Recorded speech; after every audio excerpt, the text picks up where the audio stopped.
বহুল কাঙ্ক্ষিত পদ্মা সেতু এবং পদ্মার রেল লিঙ্ক বাস্তবায়নের মাধ্যমে ভোগান্তি লাঘব হয়েছে দক্ষিণাঞ্চলের মানুষের। পরিবহন ব্যয়সহ কমেছে মানুষের যাতায়াতের সময়ও। তবে এ সেবা থেকে বঞ্চিত যশোরবাসী। ঢাকা যশোর পদ্মার রেল লিঙ্ক প্রকল্প বাস্তবায়িত হলেও কাঙ্ক্ষিত রেল সেবা থেকে বঞ্চিত হচ্ছেন যশোরবাসী।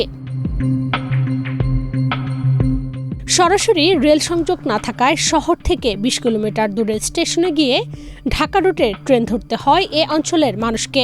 ফলে নিয়মিত বাড়তি ভোগান্তি পোহাতে হচ্ছে এই এলাকার জনসাধারণের। এবার দক্ষিণাঞ্চলের এই জেলার মানুষের ভোগান্তি বঞ্চনার অবসান ঘটাতে রেলমন্ত্রীর হস্তক্ষেপ চেয়ে চিঠি দিয়েছেন বিদ্যুৎ, জ্বালানি ও খনিজ সম্পদ প্রতিমন্ত্রী অনিন্দ্য ইসলাম অমিত। রূপায়ণ lake castle, welcome to the land of piece. গত ১৫ এপ্রিল রেলপথ মন্ত্রী শেখ রবিউল আলমকে দেওয়া ওই ডিও বা আধা সরকারি চিঠিতে প্রতিমন্ত্রী অমিত যশোরের প্রশাসনিক ও কৌশলগত গুরুত্ব অত্যন্ত জোরালোভাবে তুলে ধরেন। গতকাল বুধবার বিষয়টি প্রকাশ্যে আসে। প্রতিমন্ত্রী চিঠিতে উল্লেখ করেন, যশোর বিমানবন্দর বীরশ্রেষ্ঠ মতিউর রহমান বিমান ঘাঁটি, সেনাবাহিনীর ৫৫ পদাতিক ডিভিশন এবং দেশের প্রথম স্থলবন্দর বেনাপোল সহ অর্থনীতির প্রাণকেন্দ্র নোয়াপাড়া ও ফুলের রাজধানী গদখালি ওই জেলায় অবস্থিত।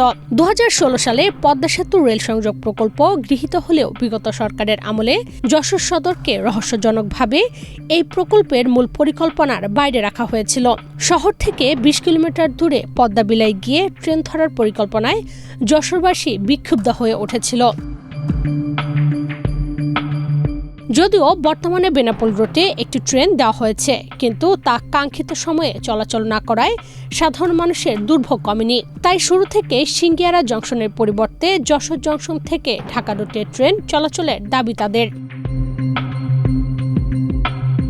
যশোরবাসীর পক্ষ থেকে প্রতিমন্ত্রী অমিত রেলমন্ত্রীর কাছে ৪টি গুরুত্বপূর্ণ দাবি উত্থাপন করেছেন। দাবিগুলো হলো: ১. ভোরবেলা বেনাপোল থেকে যশোর নড়াইল ঢাকা রুটে এবং দর্শনা থেকে একই রুটে আরও একজোড়া আন্তনগর ট্রেন চালু করা, যাতে মানুষ দিনে গিয়ে দিনেই ঢাকা থেকে কাজ ছেড়ে ফিরতে পারে। ২. সাধারণ মানুষের যাতায়াতের সুবিধার্থে ঢাকা নড়াইল যশোর রুটে অন্তত একজোড়া লোকাল ট্রেন সংযুক্ত করা। ৩. রেলের গতি ও সক্ষমতা বাড়াতে দর্শনা থেকে খুলনা পর্যন্ত ডাবল লাইন রেলপথ নির্মাণ করা। ৪. ব্যবসা বাণিজ্যের প্রসারে যশোর জেলার সুবিধাজনক কোনো স্টেশনে অভ্যন্তরীণ কন্টেইনার টার্মিনাল স্থাপন করা। যশোরবাসীর দীর্ঘদিনের বঞ্চনা ঘুচিয়ে রেল যোগাযোগে নতুন দিগন্ত উন্মোচনে প্রতিমন্ত্রীর এই ব্যক্তিগত উদ্যোগকে স্থানীয় সচেতন মহল ও সাধারণ মানুষ সাধুবাদ জানিয়েছেন। বিগত সরকারের আমলে ২০২৩ সালের ১০ অক্টোবর বহুল কাঙ্ক্ষিত পদ্মা সেতুর উদ্বোধন করা হয়।